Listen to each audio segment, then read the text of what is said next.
जय श्री कृष्णा दोस्तों, आपका हमारे चैनल पर स्वागत है। इस वीडियो में हम अपने पिछले वीडियो वाले विषय पर ही चर्चा करेंगे।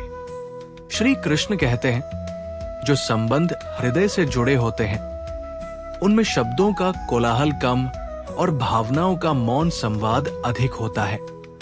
अन्यथा रक्त के संबंध भी वृद्धाश्रमों में एकाकी पाए जाते हैं। तुम स्वयं से पूछो, क्या तुम वास्तव में किसी के हो या केवल होने का अभिनय कर रहे हो? यदि समय सदैव एक समान रहता तो जीवन में कभी सत्य प्रकट नहीं होता। ईश्वर का धन्यवाद करो कि संकट आए, अन्यथा अपनों के असली चेहरे कैसे दिखते।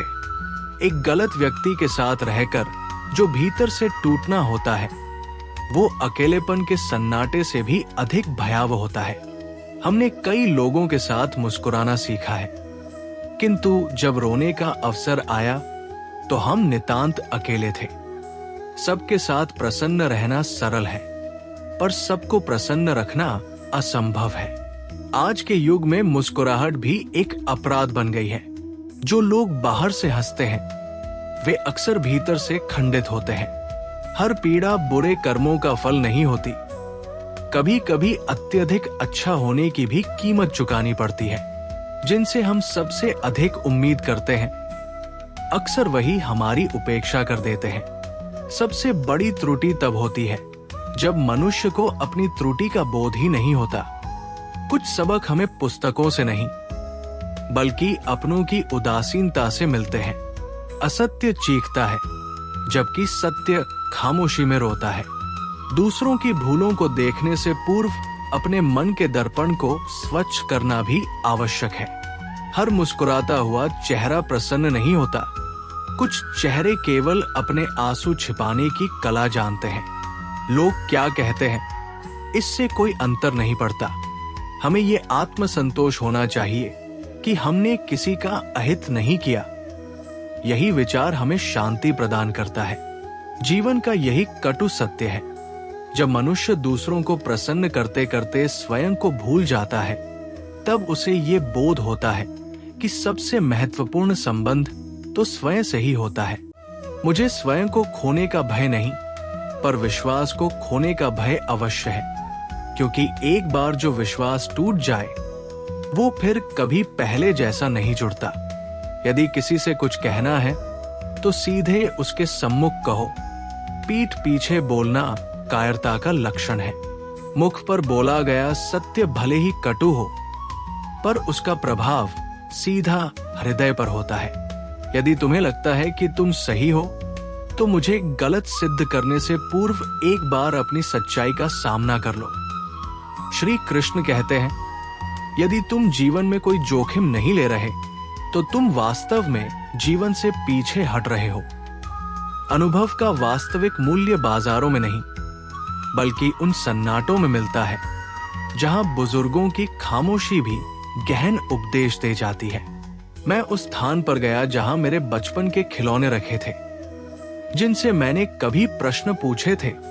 आज वही खिलौने मेरी उदासी को देखकर पूछ रहे थे, तुम्हें बड़ा बनने का इतना शौक क्यों था? आज के समय में जब लोग अपनी प्रगति की गाथा सुनाते हैं तो वे अक्सर पुराने संबंधों की नींव पर खड़े होते हैं। और मैं आज भी उन संबंधों को एक पवित्र धरोहर की तरह संजोए हुए हूं।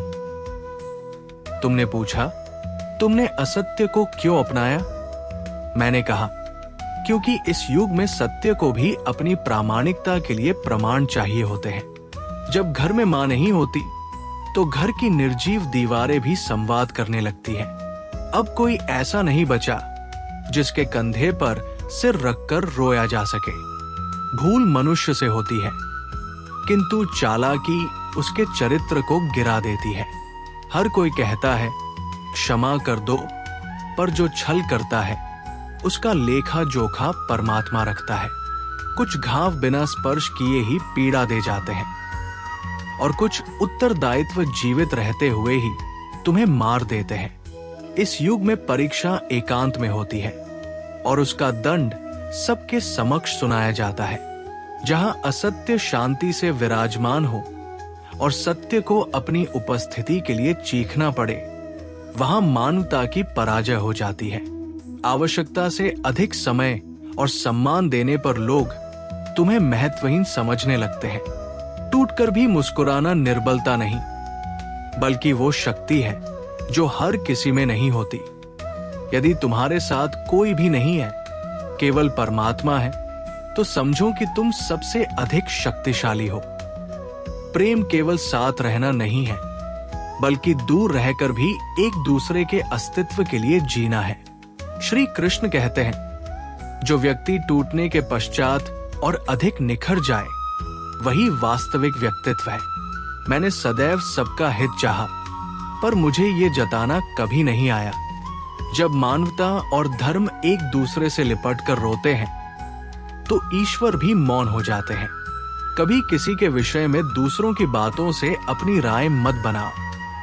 हर व्यक्ति की एक अपनी सच्चाई होती है, जो अक्सर असत्य की परतों में छिपी रहती है।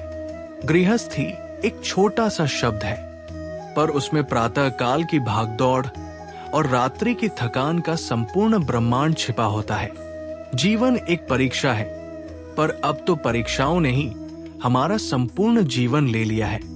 आज के युग में लोग मधुर वचनों से भी भयभीत होने लगे हैं, क्योंकि उन्हें ये अनुभव हो गया है कि सत्य प्रायः कड़वा ही होता है। जब तुम किसी की पीड़ा को सुनकर भी अविचलित रहते हो, तो ये इस बात का संकेत है कि तुम्हारे हृदय ने संसार की निष्ठुरता को स्वीकार करना सीख लिया है। तुम्हारी मुस्कान को देखकर लोग तुम्हें सशक्त समझते हैं, पर वे ये नहीं जानते कि अब तुम्हारे आंसुओं ने बाहर नहीं, भीतर की ओर बहना सीख लिया है।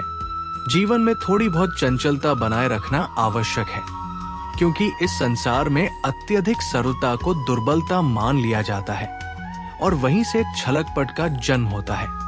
हमारा मौन हमारी असमर्थता का प्रतीक नहीं है, ये इस बात का प्रमाण है कि हमने विवाद करने से अधिक महत्व अपनी मर्यादा को दिया है।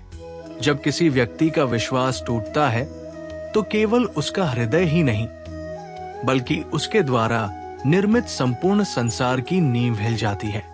किसी को अपने अस्तित्व का केंद्र मत बनाओ कि उसके चले जाने पर तुम स्वयं को भी न खोज पाओ।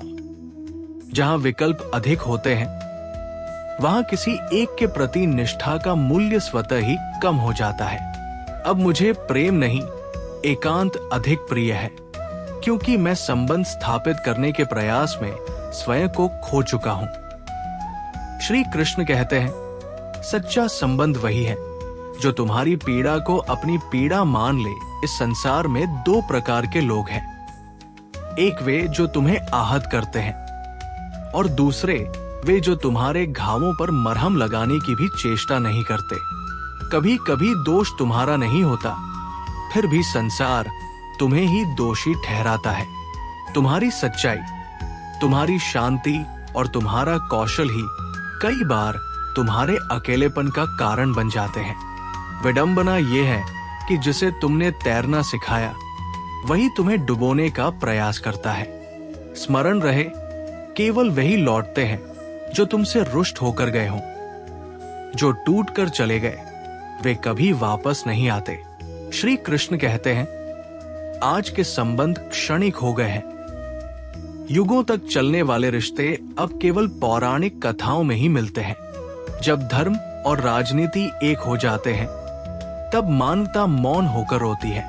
लोग केवल उन्हीं का हाल पूछते हैं जो पहले से ही ठीक प्रतीत होते हैं। शब्दों में धार नहीं होती, किंतु जब वे हृदय पर लगते हैं, तो एक ऐसा घाव छोड़ जाते हैं जो कभी नहीं भरता। स्वयं को इतना मत टूटने दो कि तुम्हारी पहचान किसी और की दया पर निर्भर हो जाए। जो निष्ठावान होते हैं, उन्हें केवल एक प्रामाणिक साथी की तलाश होती है। वे हर किसी के साथ मुस्कुराने वालों में से नहीं होते। जिसने हर स्मृति को सहेज कर रखा हो, अक्सर वही सबसे अधिक बिखरता है। जो व्यक्ति सदैव दूसरों को प्रसन्न रखने का प्रयास करता है, वो भीतर से उतना ही टूटा हुआ होता है। ये जीवन है, यहाँ कुछ भी स्थायी नहीं है, और प्रत्येक मुस्कान के पीछे एक अनकही कहानी छिपी होती है। श्री कृष्ण कहते हैं, जीवन तभी सार्थक होता है जब तुम स्वयं को पहचान लेते हो। स्वयं को खो देना सबसे बड़ी पराजय है और स्वयं को पा लेना परम विजय। जब कोई व्यक्ति किसी को हृदय से चाहता है तो उसकी दृष्टि सदैव उसी को खोजती है जो उसकी उपेक्षा करता है। शायद इसलिए क्योंकि मनुष्य को अक्सर वही वस्तु आकर्षित करती है जो उसके पास नहीं होती। विश्वासघात का कारण चाहे जो भी हो, उसका परिणाम सदैव पीड़ा ही होता है। कभी कभी सबसे अधिक टूटे हुए लोग ही सबसे अधिक मुस्कुराते हैं, क्योंकि उन्होंने अपने आंसुओं को भीतर ही समाहित करना सीख लिया है। अब हम किसी और से नहीं, स्वयं से ही प्रश्न करते हैं। हमने दूसरों से अपेक्षाएं रखना छोड़ दिया है, क्योंकि जब अपेक्षाएं टूटती हैं तो उनकी चुभन बहुत गहरी होती है। कभी किसी का साथ ही संपूर्ण संसार लगता था, किंतु आज उसी की स्मृतियां हमारे संसार को उजाड़ चुकी है। जिन्हें हमने चाहा वे कभी प्राप्त नहीं हुए, और जो प्राप्त हुए उनसे वो अनुराग नहीं हो सका, और जिन्हें हमने खो दिया वे कभी हमारे थे भी या नहीं, ये प्रश्न आज भी अनुत्तरित है। आज की दुनिया चेहरों को नहीं, मुखौटों को पहचानती है और उन्हीं से प्रेम करती है। यदि तुम सच्चे हो तो तुम्हें कष्ट अवश्य मिलेगा, क्योंकि इस युग में बनावटी लोगों का अधिक चलन है। जीवन प्रत्येक दिन एक नया अवसर देता है, किंतु मृत्यु केवल एक बार आती है। दुर्भाग्य ये है कि हम हर दिन किसी न किसी बात पर भीतर से मरते रहते हैं। जो व्यक्ति तुमसे मुस्कुराकर बात करता है, ये आवश्यक नहीं कि वह तुम्हारा मित्र हो। वो तुम्हारी स्थिति पर हंस भी सकता है। जिन्हें हम अपना कहते हैं, अक्सर वही पीठ के पीछे प्रहार करते हैं। मीठे वचनों पर विश्वास मत करना, क्योंकि विष भी तो शहद में मिलाकर ही दिया जाता है। श्री कृष्ण कहते हैं, आज के युग में सज्जन वो नहीं जो वास्तव में सज्जन है, बल्कि वह है जिसकी असत्यता अभी तक उजागर नहीं हुई है। कभी कभी जीवन एक उलझे हुए दस्तावेज के समान प्रतीत होता है, जिसके प्रत्येक पृष्ठ पर अनकही कहानियां और हर मुस्कान के पीछे छिपी हुई पीड़ा होती है। जो लोग तुमसे ईर्ष्या करते हैं वे तुम्हारी सफलता से भयभीत होते हैं, क्योंकि तुम्हारी चमक उनकी अपनी असफलताओं को उजागर करती है। वे तुम्हारी यात्रा को समझ नहीं पाते, बस तुम्हारे गंतव्य से जलते हैं। उनका द्वेष इस बात का प्रमाण है कि तुमने कुछ ऐसा हासिल किया है जो उनकी पहुंच से परे है। तो इन्हीं विचारों के साथ आज की इस कड़ी को यहीं समाप्त करते हैं। अगर आपको ये वीडियो पसंद आई हो तो चैनल को सब्सक्राइब करना न भूलें और वीडियो को लाइक और शेयर जरूर करें। मिलते हैं अगली वीडियो में। तब तक के लिए अपना ख्याल रखें, खुश रहें और प्रेरित रहें। जय श्री कृष्णा।